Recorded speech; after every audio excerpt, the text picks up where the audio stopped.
Pernahkah kita benar-benar melihat uang hasil korupsi kembali ke kas negara? Setiap tahun, publik disuguhi parade penangkapan rompi oranya, konferensi pers, hingga palu hakim diketuk. Namun satu pertanyaan besar nyaris tak pernah terjawab.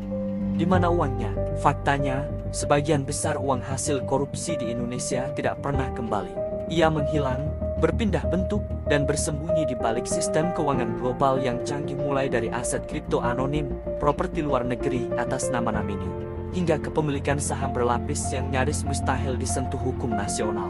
Inilah yang oleh para pakar disebut sebagai uang hantu, aset ilegal yang eksistensinya nyata, tetapi kepemilikannya sengaja dikabulkan. Dan di tengah situasi inilah, Indonesia sebenarnya memiliki satu instrumen hukum yang bisa menjadi pembalik keadaan secara drastis, RUU Perampasan Aset. RUU ini bukan sekadar undang-undang tambahan.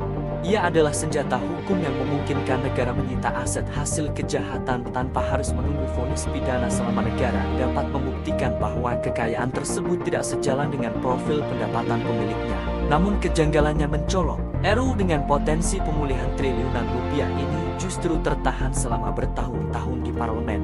Alasannya selalu terdengar teknis, kajian belum matang, risiko pelanggaran HAM, atau perbedaan tafsir hukum. Pertanyaannya kemudian berubah. Apakah ini murni kehati-hatian hukum, atau ada ketakutan yang jauh lebih dalam? Sistem hukum kita terlalu fokus menghukum pelaku, bukan merampas hasil kejahatan. Bagi koruptor kelas kakap, hukuman penjara seringkali hanyalah biaya operasional. Secara rasional ekonomi, skemanya sederhana, korupsi triliunan, hukuman beberapa tahun, aset tetap aman, kekuasaan tetap hidup. Tanpa perampasan aset, korupsi menjadi kejahatan dengan risiko rendah dan imbal hasil tinggi. RUU Perampasan Aset mengusung pendekatan non-conviction based asset forfeiture. Artinya, negara cukup membuktikan ketidakwajaran asal-usul harta, bukan membuktikan kejahatan pidananya terlebih dahulu. Konsekuensinya brutal dan efektif. Pejabat bergaji puluhan juta dengan aset puluhan miliar. Aset atas nama sopir, ajudan, atau yayasan, properti luar negeri hasil money laundering. Semua bisa disita jika tak bisa dijelaskan sumbernya. Inilah titik gentarnya. Karena bagi banyak elite, kehilangan uang berarti kehilangan kekuasaan. Tanpa RUU ini, Indonesia menjadi bagian dari rantai illicit financial flows global. Uang kotor mengalir keluar, sementara negara kehilangan likuiditas. Bagi kepentingan modal global, negara berkembang dengan hukum lemah adalah ekosistem ideal. Sumber daya murah, elite korup bisa dikendalikan, dan aset strategis bisa dikuasai dengan harga diskon.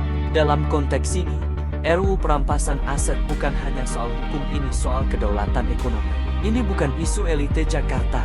Ketika uang negara dicuri dan tidak kembali, defisit APBN meningkat. Solusinya selalu sama, utang baru atau pajak rakyat. PPN naik, subsidi dipangkas, biaya hidup melonjak.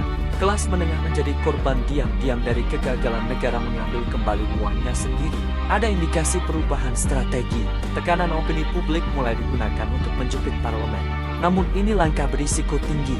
Kelompok status quo tidak akan tinggal diam. Serangan balik bisa datang dalam bentuk framing media, narasi ketakutan, hingga delegitimasi tokoh.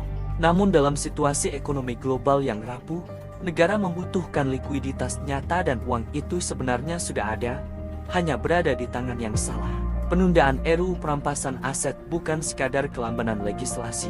Ia mencerminkan konflik terbuka antara kepentingan publik dan perlindungan kekayaan gelap elit. Tanpa undang-undang ini, Indonesia berisiko terjebak dalam middle income trap permanen, pertumbuhan stagnan, ketimpangan melebar, dan hukum kehilangan wibawa. Pertanyaannya kini sederhana, apakah DPR berani memutus mata rantai ini, atau kembali menjadikan hukum sebagai tameng para perampok negara? Insight Daily akan terus mengawal isu ini, karena negara tidak bisa dibangun di atas hukum yang melindungi pencuri. Tulis analisis kalian di kolom komentar. Tetap kritis, tetap waspada, karena kedaulatan bukan diwariskan, ia direbut dan dijaga.